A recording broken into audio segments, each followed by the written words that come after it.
Man, what's up, y'all? Man, look, it's the morning after Super Bowl 60s in the books. Seattle flexed in all three phases of the game, and I'm telling you right now, the Seahawks didn't just win the Lombardi, they went in there and they just took it.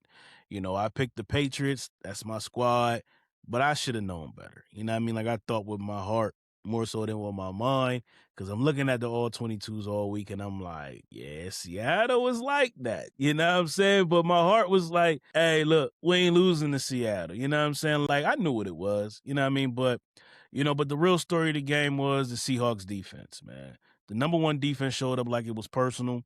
Mike McDonald had that unit on Demon Tom, pressure from everywhere, DB blitzes, late rotations, disguises, and had Drake May looking like he was trying to solve a Rubik's Cube in the dark. So early on, they brought pressure from the secondary, and it set the tone immediately.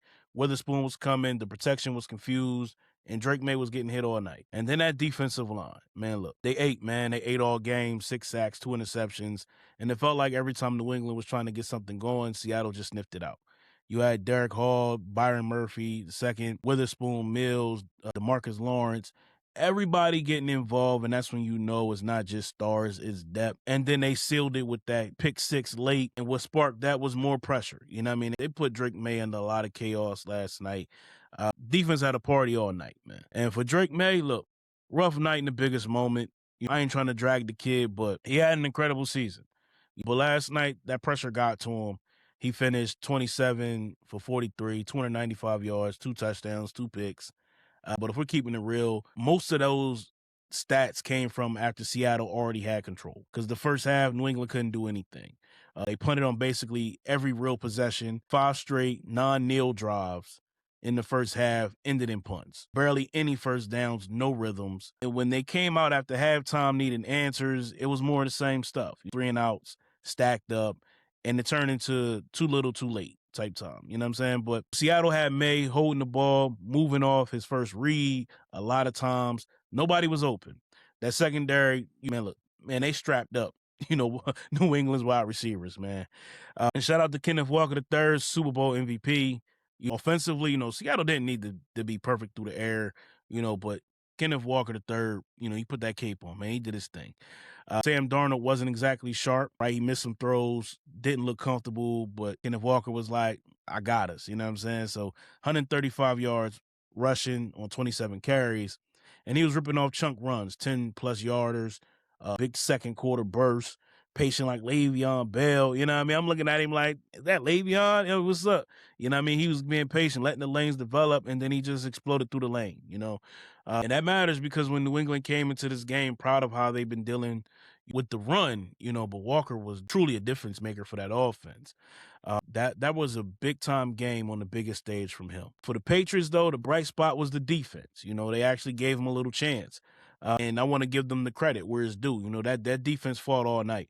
Christian Gonzalez had multiple clutch breakups, and the Pats were getting pressure on Darnold a lot. They kept the game from getting out of hand early. They held Seattle to 1 of 4 in the red zone, and Seattle went 4 for 16 on third down. That's winning defense. They just didn't have the offense to give them anything. So it's like the defense was playing on the treadmill all night, and eventually, you're going to wear it down, man. You're going to crack. And Drake May's fumble gave Seattle a short field for the first touchdown, and then the pick six was, the final nail in the coffin. And then we look at special teams. Seattle won in that phase too. So, that's complete championship football that they played last night. Jason Myers was automatic, 5 field goals, that's Super Bowl record. And every time a drive stalled, Seattle came away with some points. Plus, punter Michael Dixon, he flipped the field, pinning New England deep a lot, setting the table for that defense to just feast and keep feasting.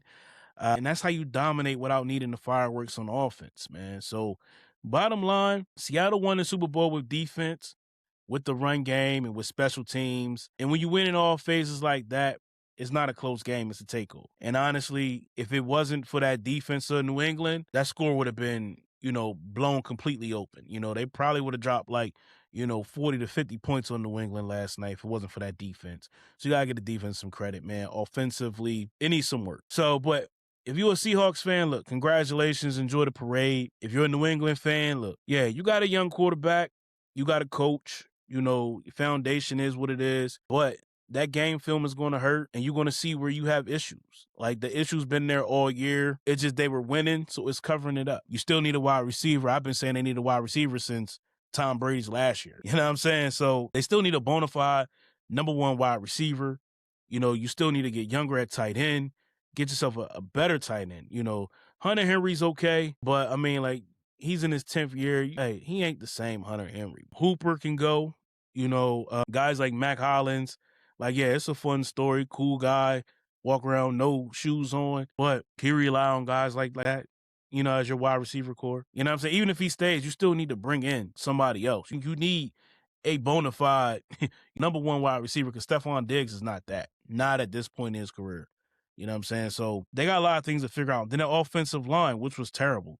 Will Campbell, whew, boy, like, and I don't want to rain on the kid parade because he had a rough postseason. Each week he was getting dogged. But last night he got completely dog walked.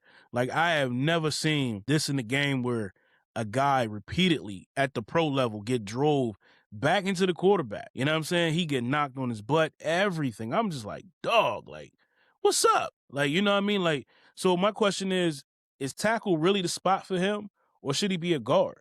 So maybe they need to make sure they got the guys on this offensive line playing in the right positions. So that goes into coaching, man. And then I also hope that New England fans, like I said, I'm a Pats fan too, but I like to keep it a buck, man. I really hope that Patriots fans now realize that, yo, like, Drake May shouldn't have been MVP, because I know after Matt Stafford won and he rightfully won it, was a lot of Patriots fans talking about Drake May was robbed.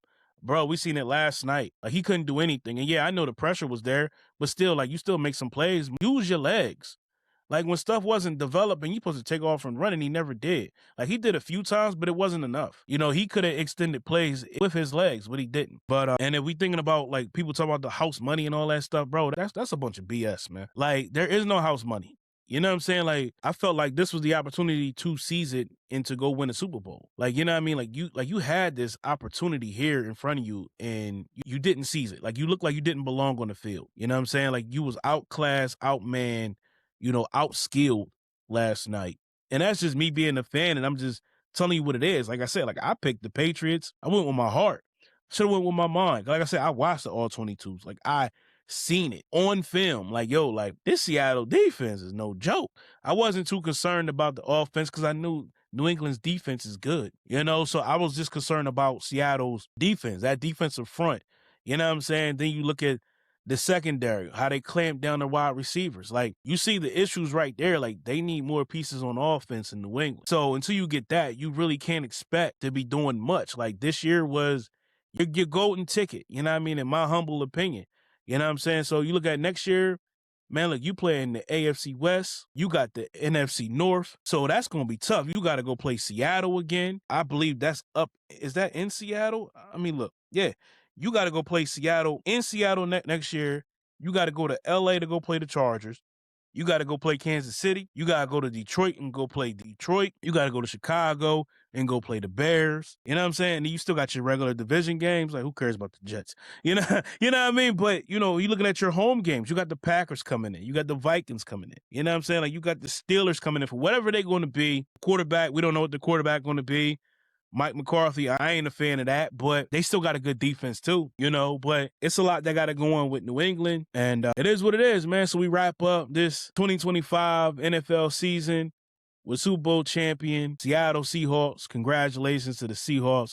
Congratulations to that fan base. And for New England, hey, man, look, gotta start looking at yourself in the mirror, man. Figure out what you need to get yourself over the hump. And it's going to be hard to get back. It's going to be hard to make the playoffs next year. This schedule is going to be tough. Like, we all know what the schedule was this year. And I've been a person who looked at everybody who talked about New England and not say nothing because I understood it. Like, you know what I'm saying? But at the end of the day, I was like, look, we play who we play. Like, I understand, like, yeah, like, we beat the Chargers in the playoffs, but we know they had a banged-up offensive line.